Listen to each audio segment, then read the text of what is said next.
Muy buenas tardes. Damos inicio a una nueva cápsula de tutoría procesal. Hoy veremos las diversas actitudes del demandado una vez notificada la demanda. En general tenemos 5 actitudes que puede tomar el demandado.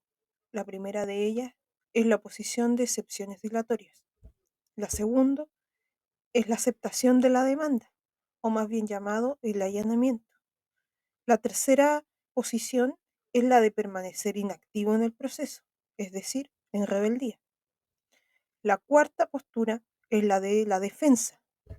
Y por último, tenemos la figura de la reconvención. En cuanto a la primera posición, la de oponer excepciones dilatorias.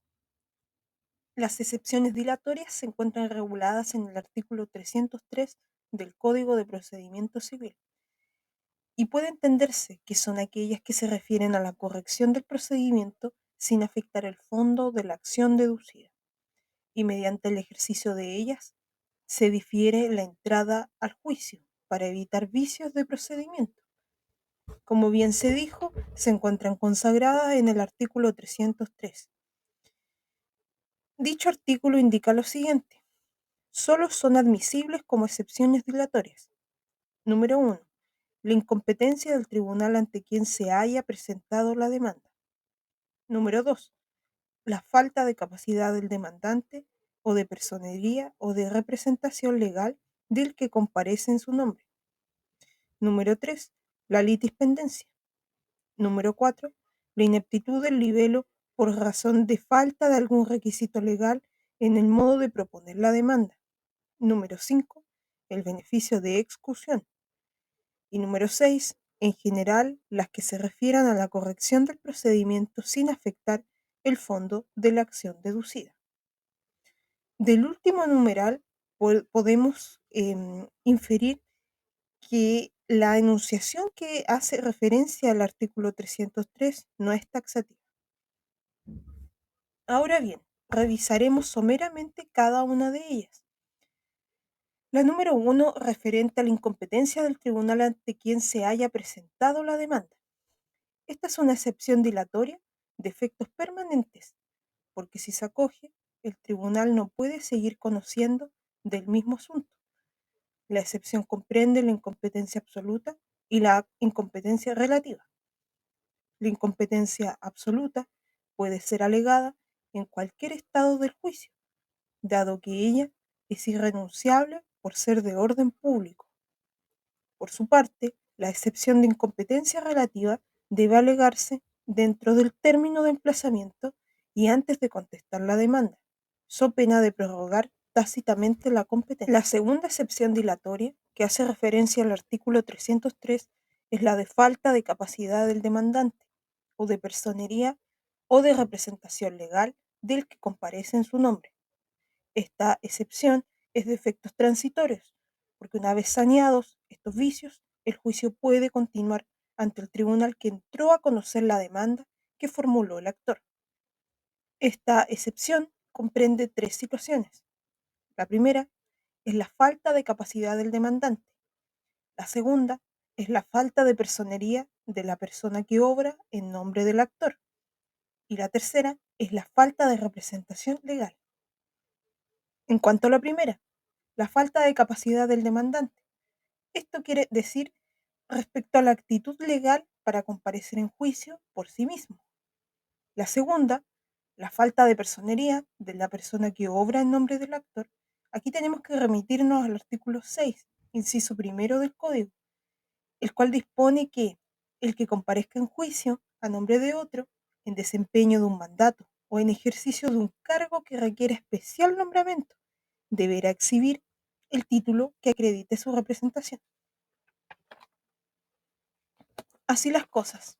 En cuanto a la tercera excepción, que hace referencia al artículo 303 del Código de Procedimiento Civil, encontramos la litispendencia.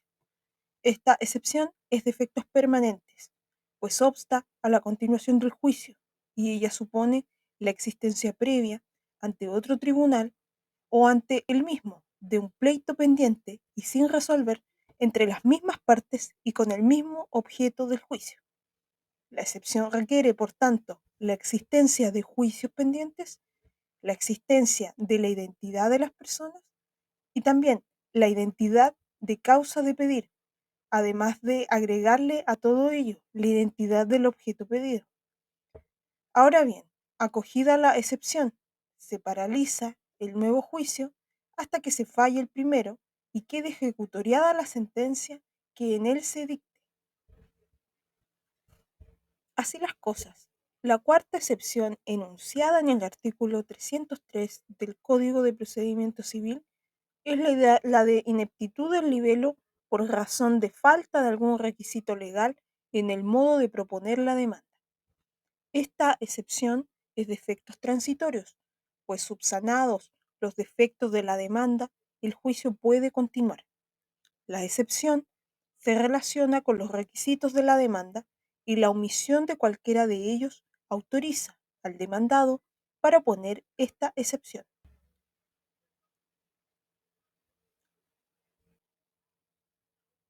Acto seguido. En cuanto a la quinta excepción enunciada en el artículo 303, tenemos el beneficio de excusión.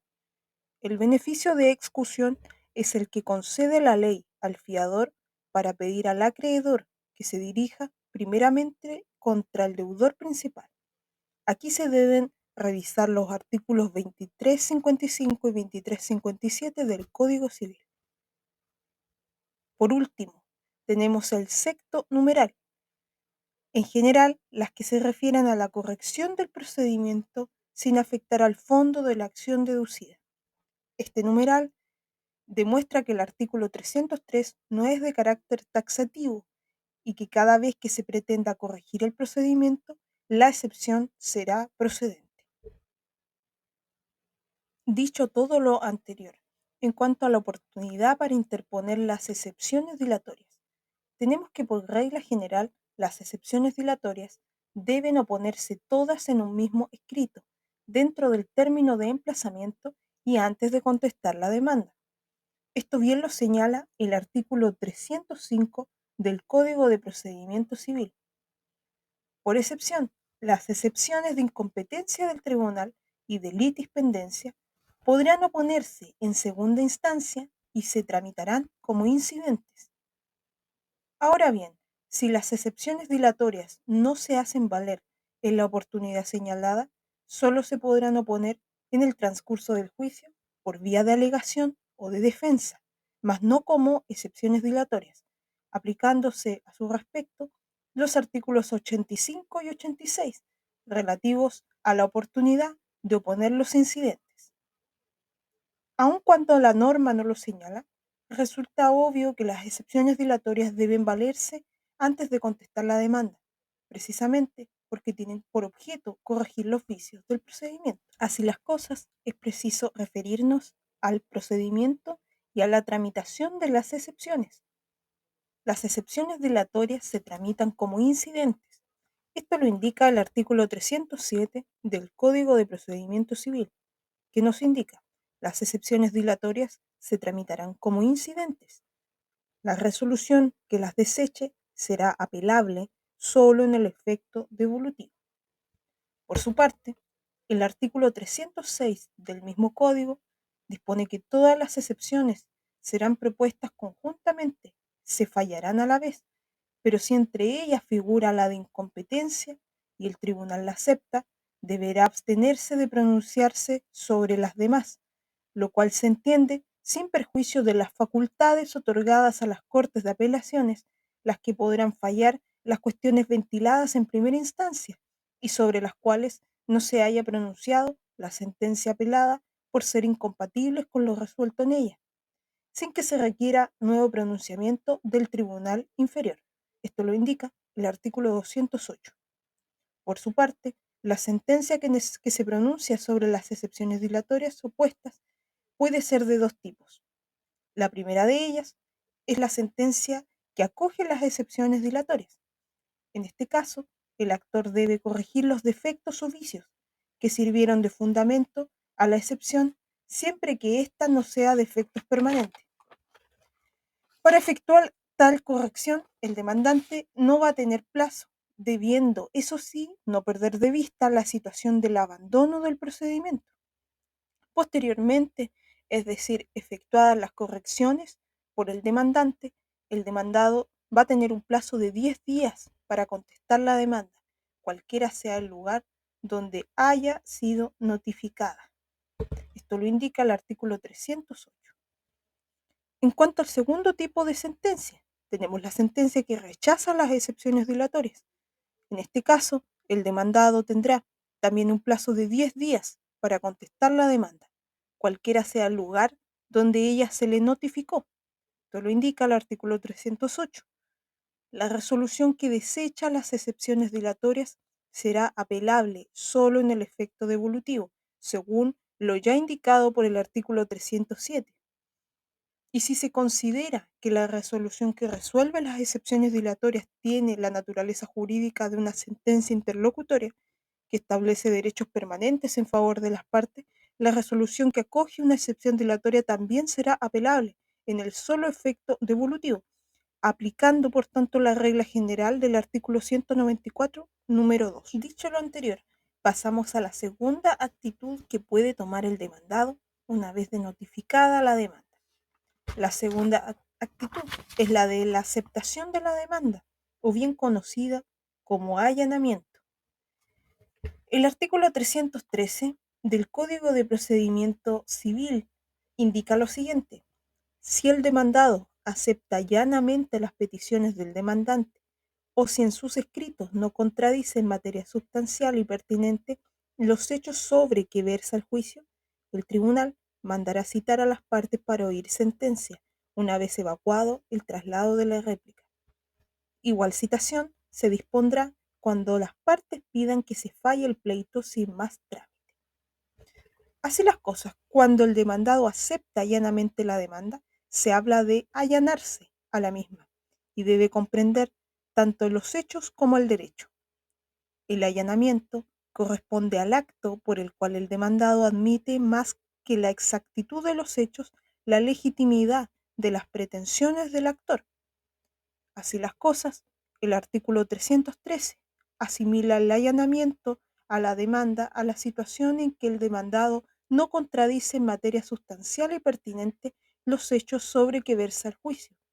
La no contradicción en materia sustancial y pertinente solo alude a los hechos e importa una verdadera confesión del demandado y produce los mismos efectos que el allanamiento.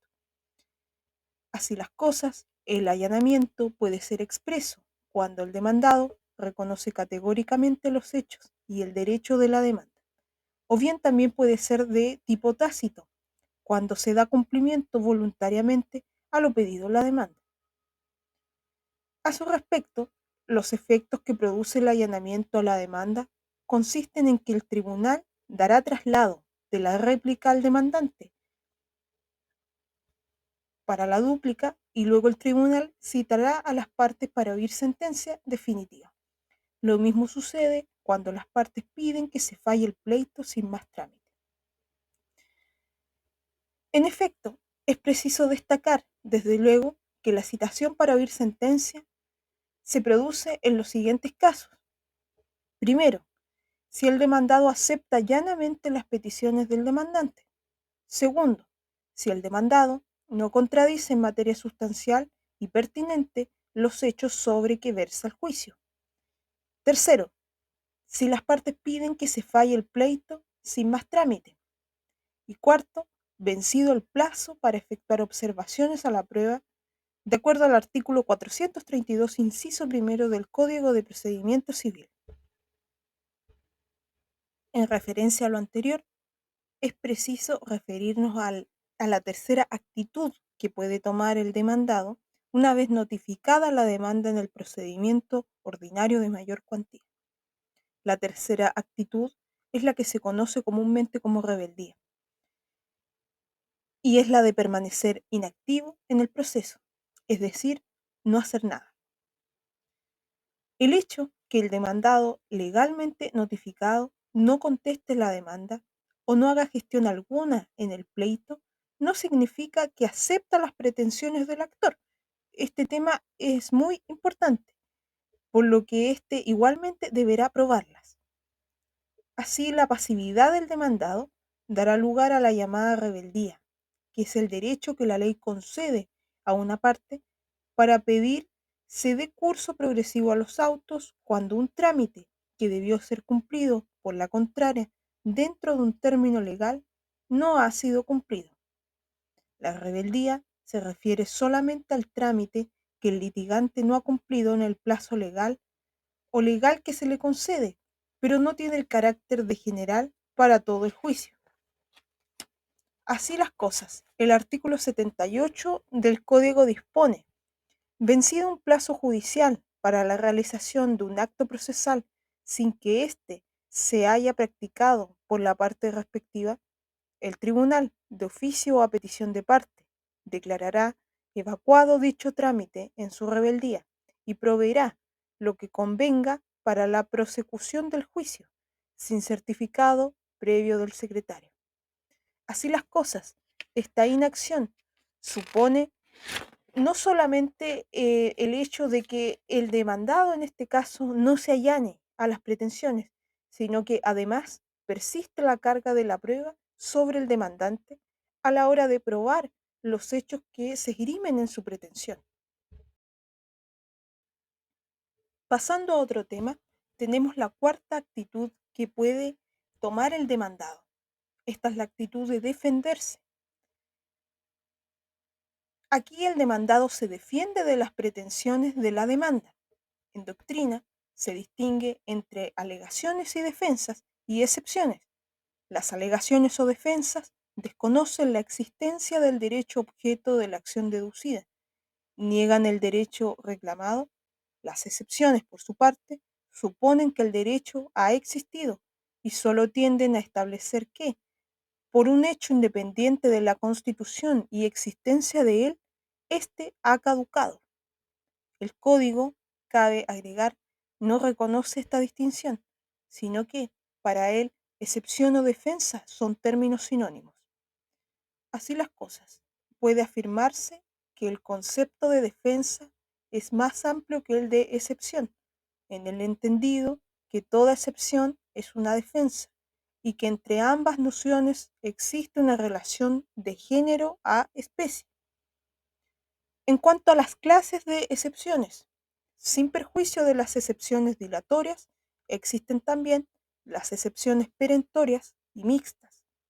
La primera de ellas, excepciones perentorias, tienen por objeto enervar la acción deducida y se dirigen al fondo del asunto debatido. Según la doctrina, ellas son múltiples porque dependen de los derechos que se deduzcan, toda vez que por cada acción se contempla como regla general una excepción, y de ahí que se estime que serían innumerables los medios que el demandado puede oponer para obtener el rechazo de la demanda. Estas excepciones normalmente están constituidas por los modos de extinguir las obligaciones. Ahora bien, en cuanto a la oportunidad en que deben oponerse, la regla general es que las excepciones perentorias deben oponerse en el escrito de contestación de la demanda, tal como lo indica el número 3 del artículo 309 del Código de Procedimiento Civil. Por excepción, algunas excepciones perentorias pueden oponerse en cualquier estado del juicio antes de la citación para oír sentencia, en primera instancia, y de la vista de la causa en segunda instancia, según lo preceptuado en el artículo 310 del mismo Código. Estas excepciones perentorias, denominadas anómalas, son las siguientes: excepción de prescripción, excepción de cosa juzgada, excepción de transacción y excepción de pago en cuanto a la devolución de las excepciones ya se funden en un antecedente escrito. Si estas excepciones se formulan en primera instancia, después de recibida la causa a prueba, se tramitan como incidentes que puede recibirse a prueba, si el tribunal lo estima necesario, y se reserva su resolución para la sentencia definitiva. Ahora bien, si se formulan antes de recibida la causa a prueba, también se tramitan incidentalmente, y la prueba que es menester recibir se va a rendir junto con la prueba del asunto principal, dejando su resolución para la sentencia definitiva. Por último, si estas excepciones se hacen valer en segunda instancia, igual van a tener tramitación incidental, pero el Tribunal de Alzada se pronuncia sobre ellas en única instancia en la sentencia definitiva, de acuerdo al artículo 310. Ahora bien, en cuanto a las excepciones mixtas, estas excepciones son aquellas que por su naturaleza son perentorias, pero que la ley faculta al demandado para oponerlas como excepciones dilatorias. De allí que este tipo de excepciones perentorias se denominen excepciones mixtas o anómalas, porque teniendo el carácter de perentorias se les puede hacer valer como dilatorias. Así las cosas, el artículo 304 lo dispone y señala al efecto las excepciones de cosa juzgada y la de transacción. En cuanto a su tramitación, estas excepciones perentorias se tramitan del mismo modo que las excepciones dilatorias, es decir, se someten al procedimiento incidental. Pero si son de lato conocimiento, es decir, si precisan de un examen más detenido en las cuestiones de hecho en que ellas se fundan, se tramitan y luego en su fallo se reserva para la sentencia definitiva. Así las cosas. Ahora hablaremos respecto a la reconvención. Se conteste la demanda. Si bien, para efectos de estudio, hablamos de la quinta actitud que puede tener el demandado luego de notificada la demanda, debe tenerse presente que la reconvención debe deducirse en el mismo escrito en el que se contesta la demanda. Respecto a la contestación de la demanda, nos referiremos en la siguiente cápsula. Así las cosas, esta actitud deberíamos denominarla defenderse y reconvenir, pero como ya se estudió la defensa, nos dedicaremos solamente a la reconvención. La reconvención es la demanda que el demandado deduce contra el actor en el escrito de contestación de la demanda, ejercitando cualquier acción que tenga en su contra.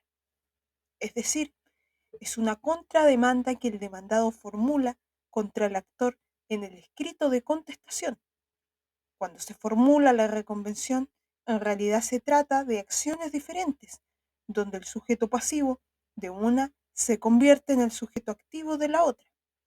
Ahora bien, para que el demandado pueda hacer uso de esta facultad que le confiere el legislador, debe ajustarse a ciertos requisitos establecidos por la ley. Los requisitos son los siguientes: que el juez ante el cual se sigue el juicio sea competente para conocer de la reconvención estimada como demanda, o bien cuando sea admisible la prórroga de la competencia, de acuerdo al artículo 315 del mismo código. Por ende, el demandado solo va a poder deducir reconvención cuando el tribunal ante quien entabla la demanda tenga competencia para conocer de la reconvención estimada como demanda, cuando sea admisible la prórroga de la competencia y cuando, aún por su cuantía, deba conocer de la reconvención un juez inferior. Para estimar la competencia se considerará el monto de los valores reclamados por la vía de reconvención separadamente de los que son materia de la demanda.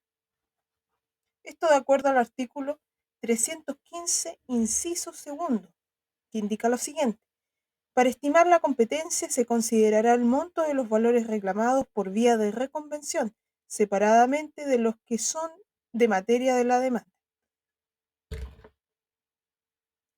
Como segundo requisito, tenemos que la reconvención debe formularse en el escrito de contestación de la demanda, sujetándose a lo que disponen los artículos 254 y 261 del mismo código, es decir, a los requisitos de las demandas y a la facultad del demandante para ampliar o rectificar la demanda antes de su contestación.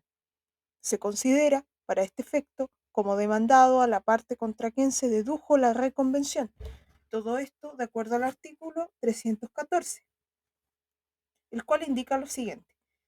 Si el demandado reconviene al actor, deberá hacerlo en el escrito de contestación, sujetándose a las disposiciones de los artículos 254 y 261, y se considerará para este efecto como demandante la parte contra quien se deduzca la reconvención. Como tercer requisito tenemos que debe estar sujeta al mismo procedimiento que la demanda, pues la reconvención se tramita y se falla conjuntamente con la demanda principal. Ahora bien, en cuanto a la tramitación de la demanda reconvencional, todo esto lo encontramos en el artículo 316 del mismo código, que nos indica lo siguiente. La reconvención se sustanciará y fallará conjuntamente con la demanda principal, sin perjuicio de lo establecido en el artículo 172 de la réplica de la reconvención. Se dará traslado al demandante por 6 días, término para rendir prueba fuera de la República cuando no deba concederse la cuestión principal. Así las cosas, la reconvención se sustancia y se falla conjuntamente con la demanda principal, pero no hay término extraordinario para rendir prueba fuera de la República cuando no deba concederse la cuestión principal. Por tanto, aquí vemos una relación directa entre el término probatorio extraordinario que se puede dar en la demanda principal con el que se puede otorgar en la demanda reconvencional. Por tanto, si no se otorga en la demanda principal, no se otorga tampoco en la demanda reconvencional. Así las cosas, contra la reconvención en conformidad al artículo 317, hay lugar a oponer excepciones dilatorias, las cuales deben oponerse todas en un mismo escrito y dentro del término de 6 días.